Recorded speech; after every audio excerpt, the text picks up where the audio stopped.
Hello दोस्तों, स्वागत है आपका हमारे यूट्यूब चैनल एस टू संग्राम में। एस टू संग्राम में आप लोगों का स्वागत है। तो जैसा कि आप लोग जानते हैं कि सीआईएसएफ फायरमैन कांस्टेबल का नोटिफिकेशन आउट हो चुका है और फॉर्म भी आपका फिलअप होना शुरू हो चुका है। ठीक है, तो हम लोग आज इसी वीडियो में देखने वाले हैं सीआईएसएफ फायरमैन से रिलेटेड सारी डिटेल्स कि आपका एज लिमिट क्या होगा, आपका फॉर्म कब से कब तक फिलअप होगा, आपका फीस क्या रहने वाला है, आपका टोटल पोस्ट कितना है, आप लोग का सिलेक्शन इसमें प्रोसेस क्या होता है, किस तरह से एग्जाम होगा, सिलेबस क्या रहेगा, सारी चीज़ें ए टू जेड हम लोग यहाँ पे चीज़ें देखने वाले, एग्जाम पैटर्न वगैरह सब कुछ देखने वाले हैं। तो वीडियो में लास्ट तक आप लोग बने रहिएगा, बहुत अच्छा यहाँ पे आप लोगों को नॉलेजेबल वीडियो होने वाला है। ठीक है, तो लास्ट तक बने रहिएगा, आपको बहुत बेनिफिट होगा यहाँ से। ठीक है, तो अगर आप लोगों को कुछ भी प्रॉब्लम होगा अगर वीडियो के लास्ट तक में, तो आप लोग कमेंट बॉक्स में कमेंट करके पूछ सकते हैं। तो चलिए शुरू करते हैं बिना किसी देरी के। तो सबसे पहले यहाँ पे हम लोग देखते हैं कि नोटिफिकेशन से रिलेटेड क्या चीज़ें हैं। तो आपका जो यहाँ पे फॉर्म फिलअप स्टार्ट हो चुका है 31 अगस्त 2024 से, मतलब कि 31 अगस्त 2024 से आपका फॉर्म भराना शुरू हो चुका है। और ये आपका जो है 30 सितंबर 2024 तक, मतलब 30/9/2024 तक आपका फॉर्म फिलअप होगा। ठीक है, उसके बाद आपका लास्ट डेट जो पेमेंट का है, पेमेंट का लास्ट डेट आपका 30 सितंबर ही रखा गया है। तो इस टाइम तक आप लोग पेमेंट कर दीजिएगा। ठीक है, चलिए नेक्स्ट हम लोग बात करते हैं यहाँ नोटिफिकेशन क्लियर हो गया। उसके बाद नेक्स्ट हम लोग बात करते हैं एज लिमिट के बारे में। तो एज लिमिट आपका 18 से 23 साल रखा गया है। ठीक है, तो इसके बारे में हम लोग पूरा डिटेल में यहाँ पे मोटा मोटी मैंने लिखा है 18 से 23 साल, तो इसमें हम लोग पूरे डिटेल में जानते हैं।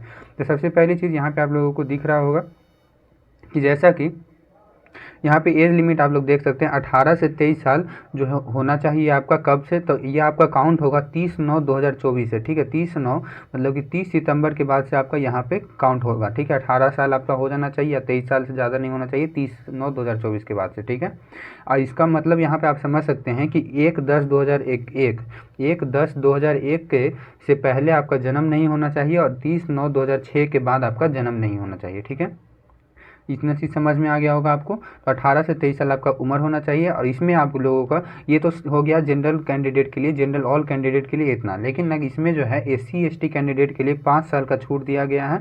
5 साल का मैक्सिमम जो 23 साल है, 23 साल के बाद आपका 5 साल का रिलैक्सेशन दिया गया है।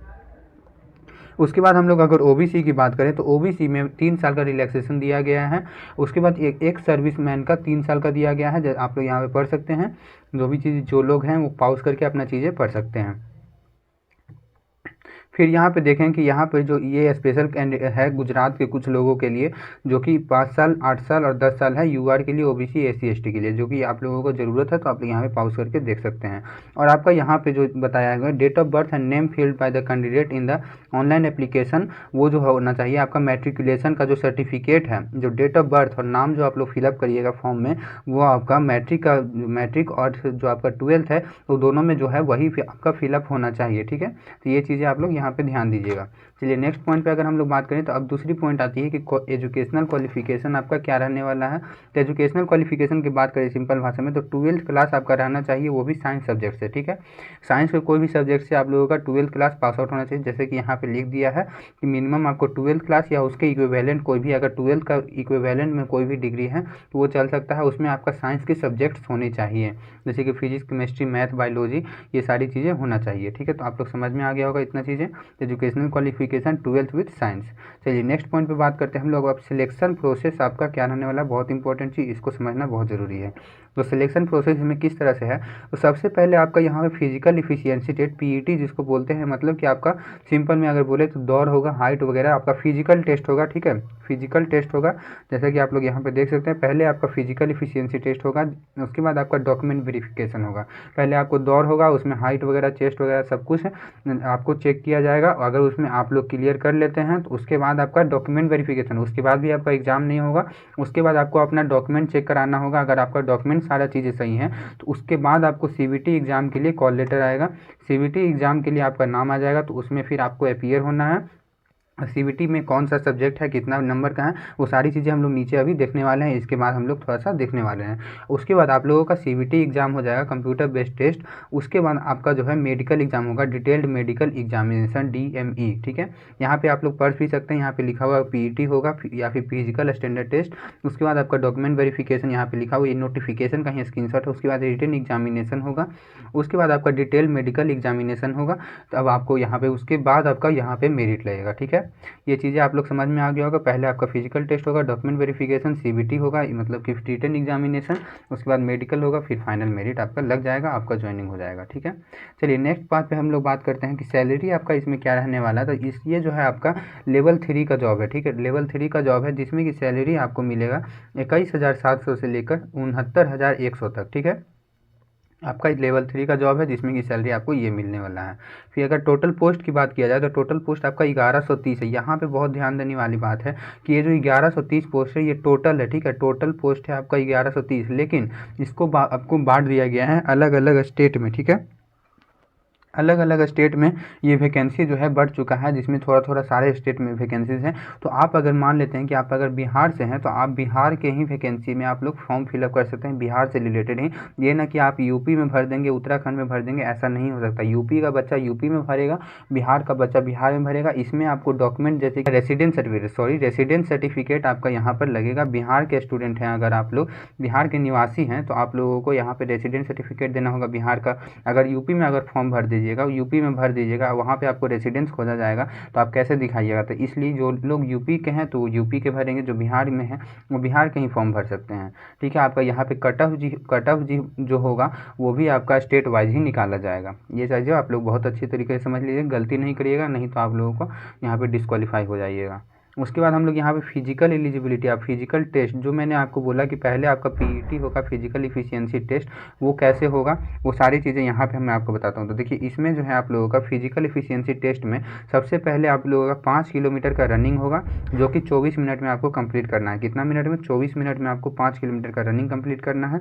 उसके बाद यहाँ पे आप लोगों का, अगर आप लोग ये कंप्लीट कर लेते हैं, उसके बाद फिजिकल स्टैंडर्ड टेस्ट जिसमें आप लोगों का हाइट और चेस्ट नापा जाएगा। तो हाइट और चेस्ट जो कि ऑल कैंडिडेट के लिए, ये जो है ये ऑल कैंडिडेट के लिए, ये भी all candidate SC ST OBC general सारे के लिए यहाँ पर 5 किलोमीटर का रनिंग 24 मिनट में। और यहाँ पे हाइट जो आपका होना चाहिए 170 सेंटीमीटर, आप लोगों को दिख रहा होगा, हाइट 170 सेंटीमीटर होना चाहिए।